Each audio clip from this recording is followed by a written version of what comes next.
तो जैसे कि हमें याद है कि टोक्यो गहोल का पहला सीज़न वो फाइट सीन्स और कानेकी की ट्रांसफॉर्मेशन पर एंड होता है, तो इसका दूसरा सीज़न उधर से ही शुरू होता है।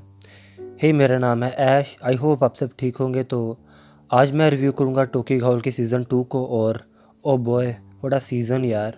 जैसे कि हम सब जानते हैं कि इसका पहला सीज़न कानेकी की आम इंसान से एक वन आइड गहोल के सफ़र पर फोकस्ड है।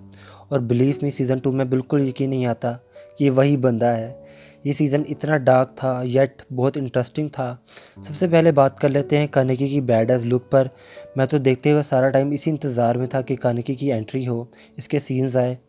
इसका वो लुक, वो मास्क, वो लाल आँख, वो ड्रेस, वो काले नाखून, वो वाइट बाल और वो डार्कनेस जो इस करैक्टर में दिखाई गई है।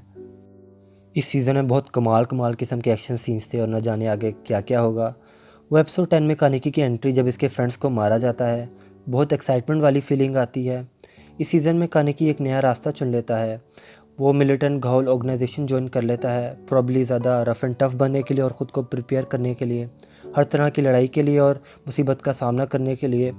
इस सीज़न में और भी कई नए करैक्टर्स इंट्रोड्यूस हुए थे और मैं चाहूँगा इनका पोटेंशियल देखना नेक्स्ट सीज़न में कि वो क्या पार्ट प्ले करते हैं स्टोरी में।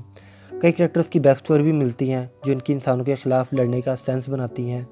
इसमें वो तस्वीर जो राइटर ने खींची है, जिससे घाउस का लड़ना ख़ुद को बचाने के लिए ही था और इंसान और घाउस दोनों ही ख़ुद को बचाने के लिए लड़ रहे हैं, पर इनमें से कोई एक दूसरे को समझना नहीं चाहता, जो कि बहुत गहरी बात है सोचा जाए तो। एजेंट्स में ये वाले करैक्टर का बहुत लेवल था। वो अलग बात है कि मुझे अब तक समझ नहीं आई कि ये लड़का है या लड़की।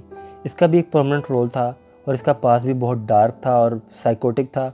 वैसे सोचा जाए तो बहुत कुछ होता है इस वाले सीज़न में और इस सब का पे ऑफ आई थिंक अगले सीज़न में ही होगा, जो कि आई थिंक लास्ट ही होगा। और मैं देखना चाहूँगा कि ये क्या करते हैं। मोस्टली तो लड़ाई वगैरह और एक्शन सीन्स ही थे इस सीज़न में, तो मन लगा रहा मेरा।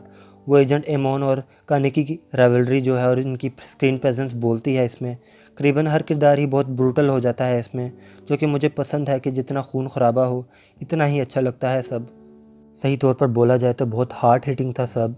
इस सीज़न में सबको कोई ना कोई अपना खोना पड़ा और मुझे अब तक समझ नहीं आती कि मैं किन्हें सपोर्ट करूं। कभी ये इंसान ठीक लगते हैं तो कभी घायल। वैसे अच्छे बुरे लोग तो हर किसी में होते हैं और हर जगह होते हैं। वो सैडनेस जो इनके मरने पर थी, कानेकी और टोको के पास इनके अलावा कोई ना था क्योंकि वही इनकी फैमिली थी और कानेकी इन्हीं के लिए लड़ना सीखता था और ख़ुद को ख़तरे में डालता है, पर वही चल बसते हैं। ख़ासकर आखिर में जब इसका बेस्ट फ्रेंड मरता है और उसकी लाश उठाकर निकलता है, भाई मैं तो नम हो गया और मुझे रोना आ रहा था क्योंकि कानेकी की भी यही फीलिंग थी और नज़र आता है इसके पास जैसे जीने के लिए कोई और रीज़न नहीं बचा हो। और वो टोको जब वो कॉफ़ी शॉप के मलबे के ढेर से वो टूटा हुआ कप उठाती है, सीधा दिल पर लगता है यार। और व्हाट एन एंडिंग। इसका म्यूज़िक और सॉन्ग जो कि लास्ट सीन्स में था, वो इन सीन्स की तरह ही बहुत ट्रॉमेटाइजिंग था। मैं तो अगले सीज़न को देखने के लिए वेट नहीं कर सकता क्योंकि मैं देखना चाहता हूँ कि आगे क्या होता है। इस सीज़न की टोन और कानेकी दोनों में ही एक डार्कनेस थी और एक सीरियसनेस थी।